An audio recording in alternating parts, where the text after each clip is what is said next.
Bonsoir, je suis Julia et merci de nous rejoindre sur la plateforme RDCD UKTV. Nous commençons ce soir avec une actualité en développement.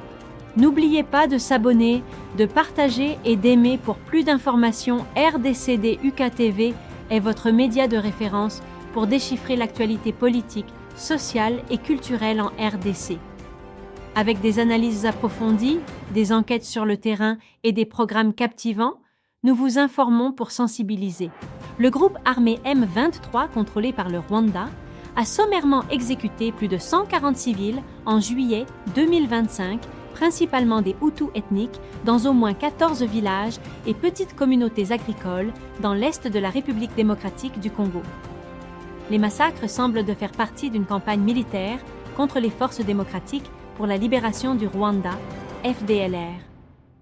Un groupe armé principalement composé de Hutus rwandais, formé par des participants au génocide rwandais de 1994, ainsi que d'autres groupes armés opposés. Le Conseil de sécurité de l'ONU et les gouvernements devraient imposer de nouvelles sanctions à ceux responsables de graves abus, rechercher la poursuite des commandants impliqués dans des crimes de guerre et assurer la poursuite des enquêtes de l'ONU sur ces atrocités. Nairobi. Le groupe armé M23, contrôlé par le Rwanda, a sommairement exécuté plus de 140 civils, principalement d'ethnie Hutu, dans au moins 14 villages et zones agricoles en juillet 2025 près du parc national de Virunga, dans l'est de la République démocratique du Congo, a indiqué aujourd'hui Human Rights Watch. Des rapports crédibles suggèrent que le nombre de personnes tuées dans le territoire de Rutshuru depuis juillet pourrait dépasser 300, ce qui en fait l'une des pires atrocités commises par le M23 depuis sa résurgence à la fin de 2021. Entre le 10 et le 30 juillet, des combattants du M23 ont sommairement exécuté des résidents locaux et des agriculteurs, y compris des femmes et des enfants, dans leurs villages, leurs champs et près de la rivière Rutshuru, à travers la subdivision administrative de Binza dans le territoire de Rutshuru, province du Nord Kivu. Des témoignages, l'ONU et des sources militaires indiquent que l'armée rwandaise, la Rwanda Defense Force, RDF, était également impliquée dans les opérations du M23.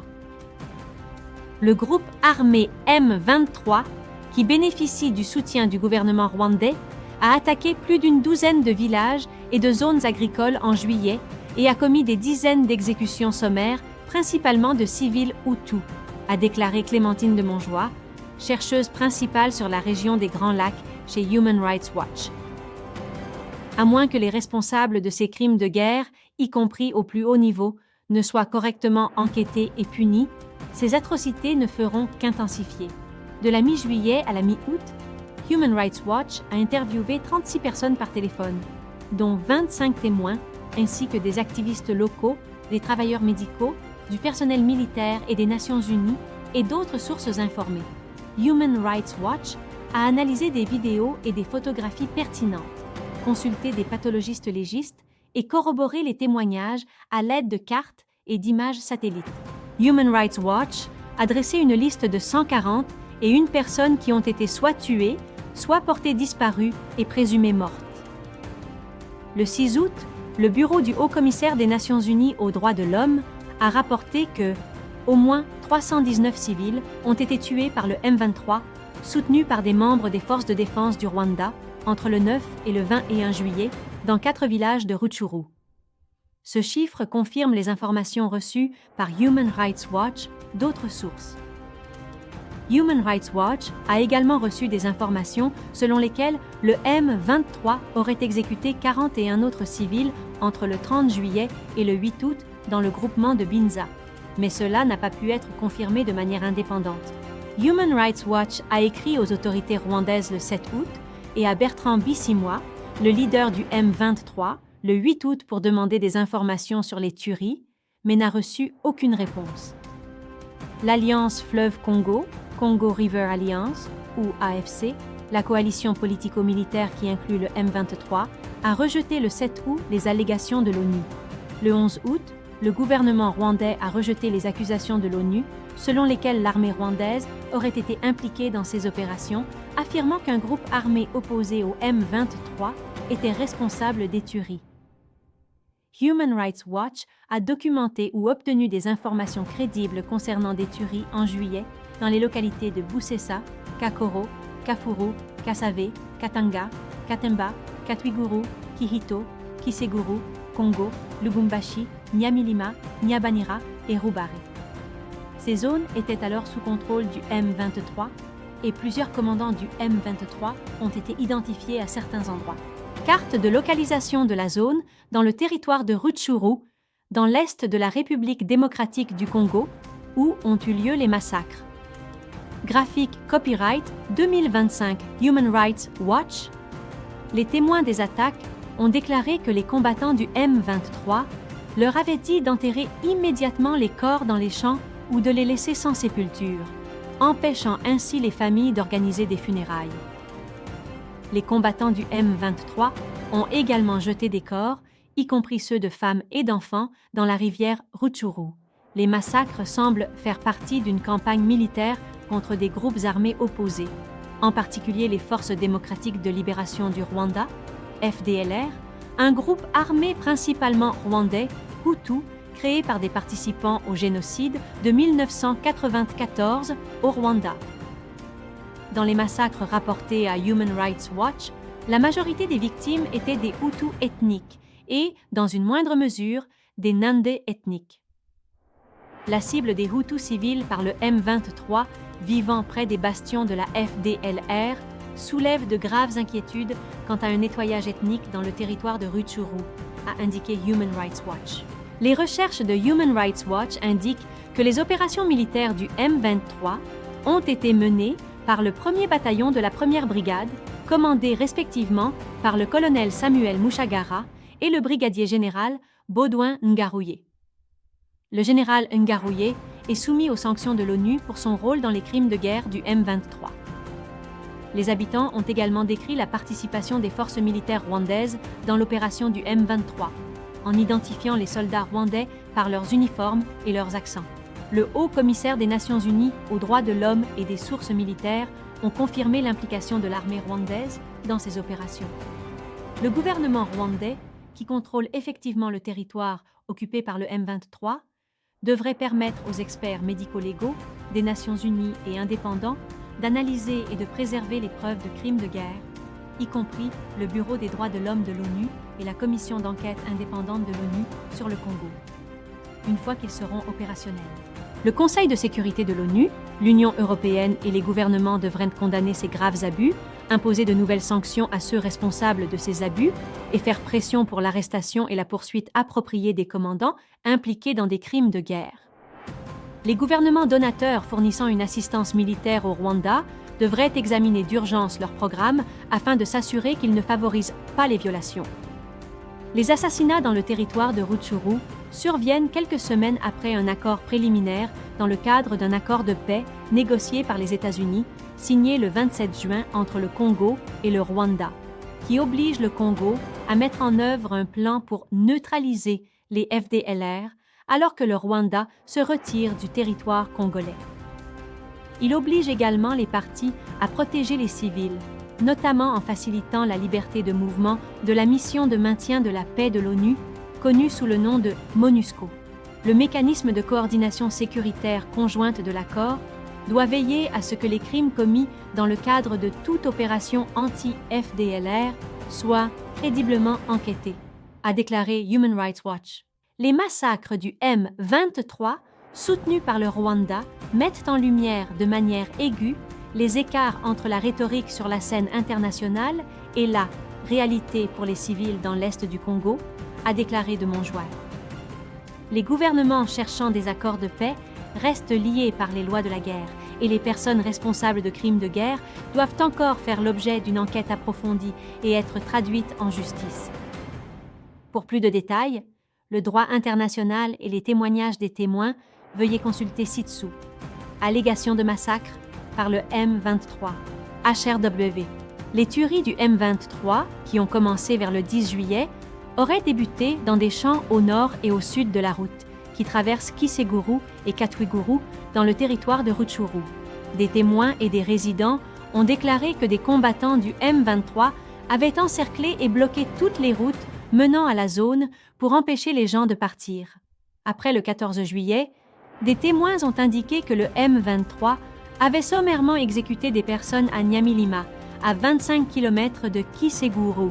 Human Rights Watch a documenté des exécutions par le M23 jusqu'au 30 juillet à Nyabanira, y compris des ciblages de personnes venues chercher ou enterrer leurs proches ou trouver de la nourriture dans leurs champs. Human Rights Watch a analysé 21 photographies et vidéos envoyées directement aux chercheurs, montrant les corps des victimes. En raison de l'absence de métadonnées dans les fichiers, Human Rights Watch n'a pas pu confirmer le lieu, l'heure ou les dates auxquelles les images ont été prises. L'identité de certaines victimes a été confirmée par des témoignages. Les images corroborent fortement des exécutions par machette et par balle, selon le groupe d'experts médico-légaux indépendants du Conseil international pour la réhabilitation des victimes de la torture. Dans sa déclaration du 7 août, l'AFC M23 a affirmé que certaines localités où l'ONU a rapporté des tueries, certaines corroborées par des recherches de Human Rights Watch, se trouvent principalement à l'intérieur du parc national de Virunga, où les terres agricoles n'existent pas.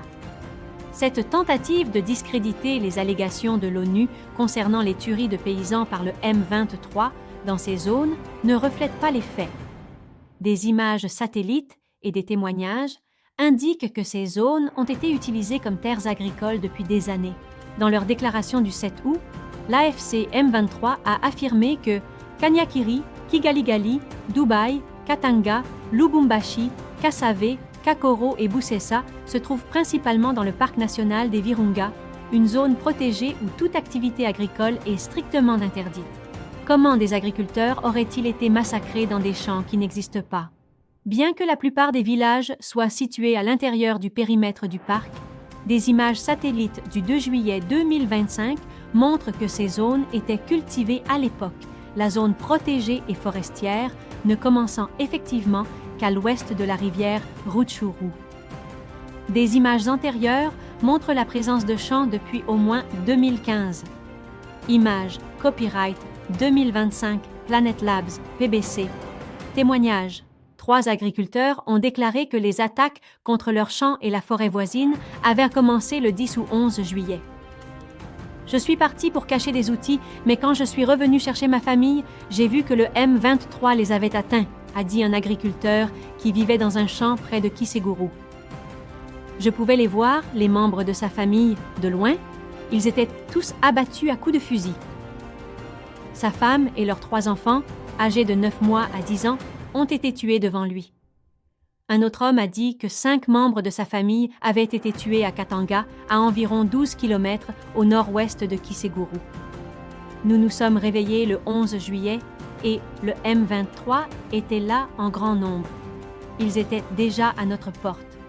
Ils ont tué des gens avec des fusils et des machettes. Les villageois ont décrit avoir trouvé les corps d'un homme de 47 ans et de ses 4 enfants, âgés de 11 à 17 ans, dans un champ à environ 18 km de Kiseguru le 11 juillet. Nous l'avons trouvé dans son champ, la tête coupée, a dit un homme qui les a trouvés et enterrés. Ils ont tous été tués avec des machettes, leurs gorges ont été tranchées. Un homme dont la femme et ses 2 enfants, âgés de 14 et 21 ans, ont été tués, a déclaré qu'il avait vu le M23 emporter sa famille de leur champ au Katanga le 10 juillet avec 2 autres femmes et un enfant. Un témoin lui a ensuite dit qu'ils avaient vu le M23 les exécuter à la confluence des rivières Rutshuru, également appelée Kitchuru, et Ivi, également appelée Rive, à environ 10 km au nord. Une femme qui a vu des combattants du M23 tuer son mari avec une machette le 11 juillet a déclaré que ce jour-là, les combattants du M23 ont rassemblé les femmes et les enfants. Vers 10 heures du matin, nous avons été forcés de marcher vers l'endroit où nos vies allaient se terminer, a-t-elle dit. Nous avons marché en silence. Si un enfant se mettait à pleurer, ils menaçaient de le tuer. Ils tuaient avec des couteaux. Elle a dit qu'ils étaient un groupe d'environ 70 personnes comprenant des femmes et des filles. Nous avons marché toute la journée jusqu'à ce que nous atteignions la confluence des rivières Kitchuru, Rutshuru et Rive Ivi dans la soirée. Ils nous ont dit de nous asseoir sur le bord de la rivière, puis ils ont commencé à tirer sur nous. Elle a indiqué que les exécutions ont eu lieu près de Kafuru et a identifié 47 personnes, dont des enfants, qui ont été tuées. Elle a pu s'échapper parce qu'elle est tombée dans la rivière sans être tirée dessus. Human Rights Watch a reçu des informations selon lesquelles le M23 a mené des massacres le long de la rivière Rutshuru pendant plusieurs jours. Les résidents et les témoins ont déclaré que le M23 continuait d'exécuter des personnes jusqu'au moins le 30 juillet. Une femme a dit que son parent faisait partie des morts sur une photographie analysée par Human Rights Watch qui montrait 6 corps. Il venait de Nyabanira et a fui ici à Kiwanja. Mais comme la vie est difficile ici, nous devons retourner dans nos champs à Nyabanira pour trouver de la nourriture. Si nous avons de la chance, nous revenons. Si nous avons de la malchance, nous tombons sur le M23. Et c'est la fin, c'est la mort. Mon parent est parti le 30 juillet chercher de la nourriture et n'est jamais revenu. Quelqu'un qui a vu son corps est venu nous le dire et nous a donné son chapeau. Nous l'avons reconnu sur la photo avec 5 autres hommes. Human Rights Watch a confirmé de manière indépendante l'identité de 4 hommes sur la photographie. Le groupe d'experts médico-légaux indépendants a analysé la photographie et conclut que des liens visibles aux mains avaient été utilisés sur 3 des hommes, tandis qu'un 4e avait probablement les mains attachées derrière lui. Le groupe a indiqué que tous présentaient des blessures compatibles avec des blessures par balle. Un nombre inconnu de civils ont également été blessés lors des attaques.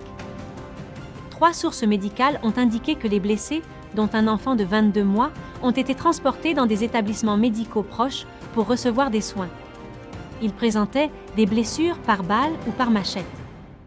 Opération anti-FDLR.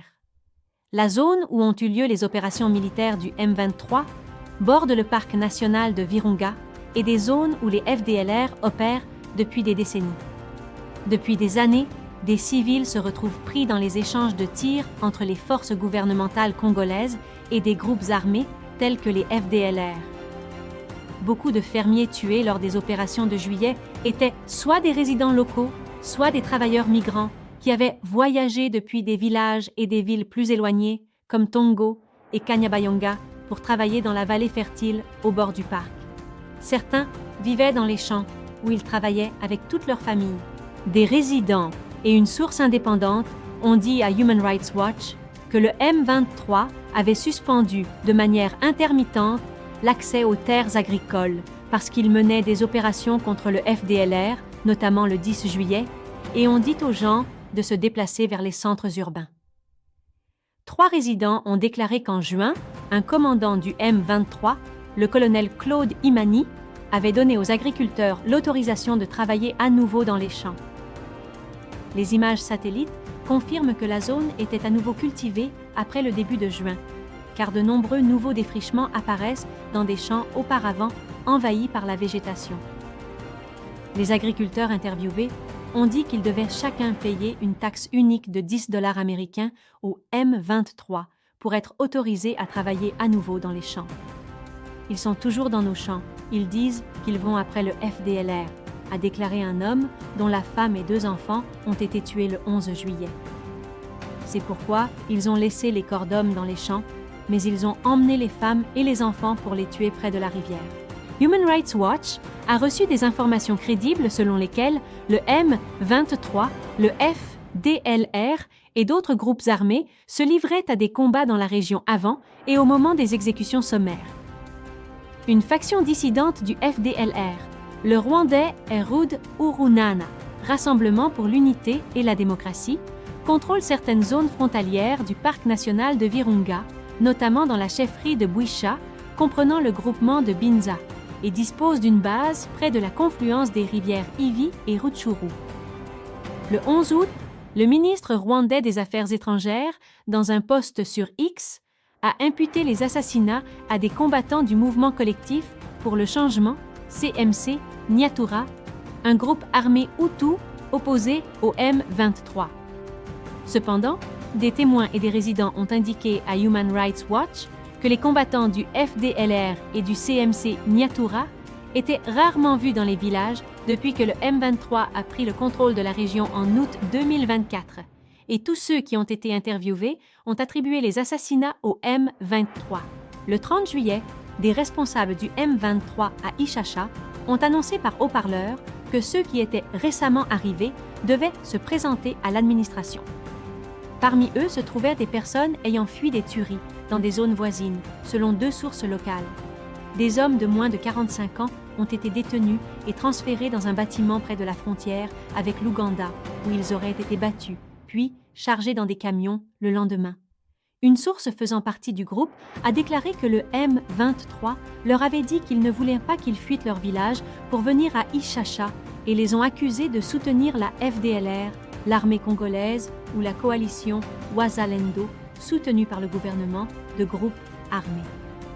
Une vidéo publiée sur les réseaux sociaux le 1er août, que Human Rights Watch a géolocalisée et vérifiée, montre des dizaines d'hommes marchant le long de la route principale à Ishasha, en direction du nord de la ville où se trouve le poste frontière. Au moins, certains de ces hommes ont été libérés par la suite. Le M23 accuse régulièrement, souvent sans preuve, des opposants présumés de collaborer avec la FDLR, d'autres groupes armés ou l'armée congolaise. Human Rights Watch a documenté l'exécution par le M23 le 7 juillet d'un pasteur à Katwiguru accusé de collaborer avec les Wazalendo. En mai, le M23 a rassemblé des personnes à Goma, la capitale provinciale du Nord Kivu, et dans les zones environnantes, qu'il a accusées de soutenir les forces opposées. Certaines ont été emmenées par véhicule vers des destinations inconnues. Parmi celles arrêtées, certaines étaient originaires de Karenga, dans le territoire de Massissi, qui est également considéré comme un bastion de la FDLR. Droit international. Toutes les parties au conflit armé dans l'est du Congo, y compris les groupes armés non étatiques, sont tenues par le droit humanitaire international qui interdit les attaques contre les civils, les exécutions sommaires, la torture, les déplacements forcés, le pillage et autres abus. Bien que le nettoyage ethnique ne soit pas formellement défini par le droit international, une commission d'experts de l'ONU a défini ce terme comme une politique délibérée conçue par un groupe ethnique ou religieux pour éliminer par des moyens violents et inspirant la terreur la population civile d'un autre groupe ethnique ou religieux dans certaines zones géographiques. Les individus qui commettent de graves violations des lois de la guerre avec une intention criminelle sont responsables de crimes de guerre. Les commandants qui savaient ou auraient dû savoir que leurs forces commettaient de graves abus et n'ont pas pris les mesures appropriées peuvent être poursuivis en tant que responsables de commandement. Les crimes de guerre et autres crimes odieux relèvent de la compétence universelle, ce qui permet à d'autres pays de les poursuivre indépendamment du lieu où les crimes ont été commis ou de la nationalité des victimes et des auteurs. En octobre 2024, le procureur de la Cour pénale internationale a annoncé que son bureau reprendrait les efforts d'enquête au Congo, en se concentrant sur les crimes dans le Nord Kivu depuis janvier 2022. L'enquête de la Cour devrait inclure les exécutions sommaires de civils par le M23 et d'autres graves abus dans l'est du Congo, a indiqué Human Rights Watch. Voilà notre reportage de ce soir. Restez connectés pour plus d'informations sur cette actualité et d'autres actualités régionales. Ceci est le reportage de Julia pour RDCD UKTV News. Merci de votre attention.